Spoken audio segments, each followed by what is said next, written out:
It's a piece of Canadian history where we're on the brink of nuclear warfare, which would have annihilated North America and Europe and Russia for 40 years.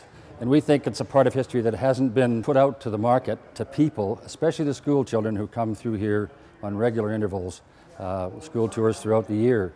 We think they will ask more questions about those 40 years than their parents do who lived through it. We had aircraft on what they call a quick reaction alert, 24 hours a day, 365 days a year. You were assigned an airplane and a bomb, which was the Mark 28 drag bomb, which we were prepared to drop if we'd been told to go and start a nuclear war. If it came time to go to war, you scrambled the airplane. The last thing you received was a release code from an American officer, which then you were ready to go. Once you got airborne, a few more selections in the cockpit and you could have dropped a nuclear weapon. I think a number of us had the idea that this is a part of history that needed to be told. So about, I'm going to say in 2010, after the other museum was open, the idea is how do we improve this and move forward to an upgrade of what Canada's RCF or the Air Force had contributed to world peace.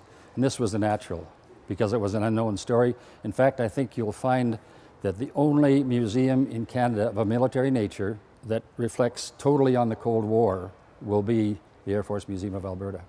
I think the historians have neglected to tell the world what a wonderful thing the country of Canada did in the Cold War. We accepted the responsibility in the late 40s. In 1953, the last airplane landed in Germany, built the airplanes, trained the pilots, trained the maintenance crews, and in all that time, we lost a lot of people. It was a dangerous job.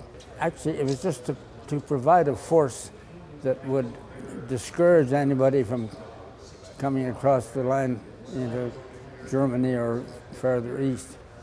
Even our air defense force under the Sabre is the same thing. It was all designed to discourage attack. And we filled the skies with airplanes, so nobody was prepared to take us on. So our aim here is to set up an exhibit that the future generations will be able to look at what happened in the Cold War rather than reading about it.